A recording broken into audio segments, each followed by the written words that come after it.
Olá, no vídeo de hoje eu vou falar sobre qual será o seu custo total para comprar uma casa financiada aqui nos Estados Unidos.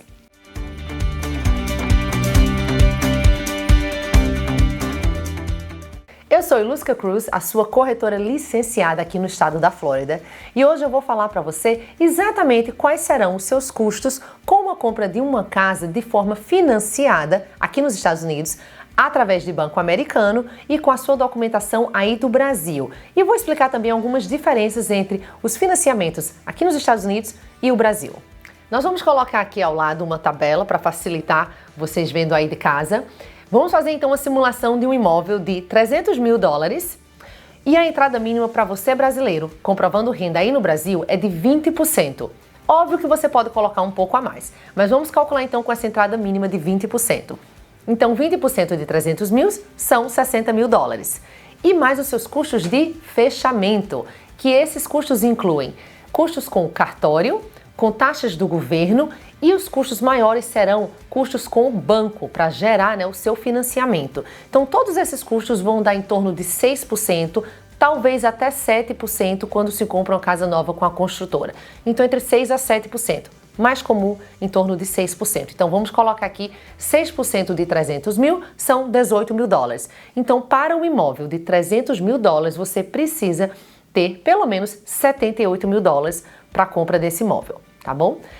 Mas, vale aqui dar um alerta, 20% sim é o valor mínimo, porém os juros são um pouco mais altos. O valor ideal para a entrada é de 25%. Por exemplo, hoje, nós estamos falando aqui em abril de 2022, porque os juros oscilam muito, mas agora em abril os juros estão em torno de 4,5% se você coloca pelo menos 25% de entrada, e os juros são calculados anuais. Vou fazer também uma simulação aqui da prestação para vocês verem. E se você coloca apenas 20% de entrada, os juros estão hoje em torno de 6,5%. Então, se puder, a nossa dica é colocar pelo menos 25% de entrada e ter, lógico, você tem que ter mais pelo menos de 6% para os custos de fechamento. Então, sempre que falamos com os nossos clientes, o valor mínimo para comprar um imóvel aqui é em torno de 31% do valor do imóvel que você esteja aí almejando comprar. Então, vamos falar agora sobre esses dois cenários que eu falei.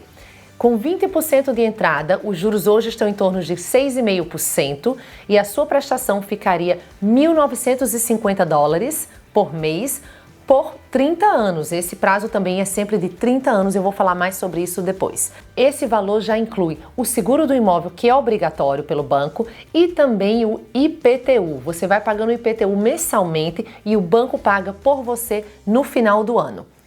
O outro cenário seria 25% de entrada com 4,5% de juros anuais. A sua prestação cai para $1.573 por mês, também já incluindo o IPTU e o seguro obrigatório do imóvel.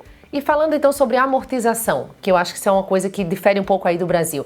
Aqui nos Estados Unidos os juros são simples, então nesse cenário de $300 mil, você pegou emprestado com o banco, por exemplo, $240 mil, se você quiser quitar, você pode sim quitar e você deve ao banco apenas esse valor. Não se calcula juros futuros para depois dar um desconto, não, tá? Então você deve realmente ao banco $240 mil, menos o que você já pagou aí durante os anos que você ficou com o imóvel.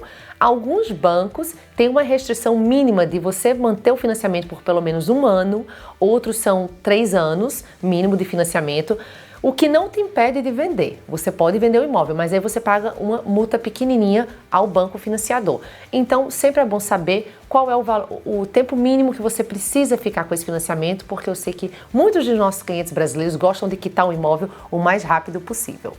Um outro detalhe aqui sobre diferenças entre Brasil e Estados Unidos: se você compra na planta aqui nos Estados Unidos, você geralmente só precisa pagar uma entrada inicial na assinatura do contrato, geralmente de 10%, e o restante apenas na entrega do imóvel. Então aqui não existe aquelas parcelas intercaladas como é comum aí no Brasil. Então pagou os 10% e espera o prazo, que também é um prazo geralmente menor do que aí no Brasil. Aqui é um prazo geralmente de 6 a 9 meses. Agora, nesse ano de 2022, depois de tudo que passamos, está um pouquinho mais longo esses prazos, tá? Esses prazos estão mais longos, era mais rápido, mas agora está em torno de 6 a 9 meses. Alguns construtores estão levando até 1 ano para concluir os imóveis, mas é geralmente isso. Eu creio que o prazo ainda esteja menor do que aí no Brasil. Mas essas são as diferenças básicas. Aqui também, como em relação ao financiamento, você não precisa ter um relacionamento bom com o banco. Os bancos aqui americanos, primeiro que são dezenas de bancos que podem fazer o financiamento para os estrangeiros e nós focamos, claro, nos nossos clientes do Brasil, então nós temos acesso a um leque de bancos que fazem financiamento para o brasileiro e você não precisa ter um relacionamento, nem mesmo já ter uma conta nesse banco. Então, fala com a gente, nós vamos explicar todos os detalhes, mas uma coisa é certa, é fácil comprar um imóvel aqui nos Estados Unidos e ainda mais quando você tem toda uma equipe que fala português, né? Fala a sua língua e pode te explicar tudo com muitos detalhes. Então, eu e minha equipe estamos aqui prontos para sanar qualquer dúvidas que vocês tenham sobre financiamento aqui nos Estados Unidos. Entre em contato com a gente e também deixa seu comentário aqui embaixo que será um prazer te responder. Obrigada e até o próximo vídeo.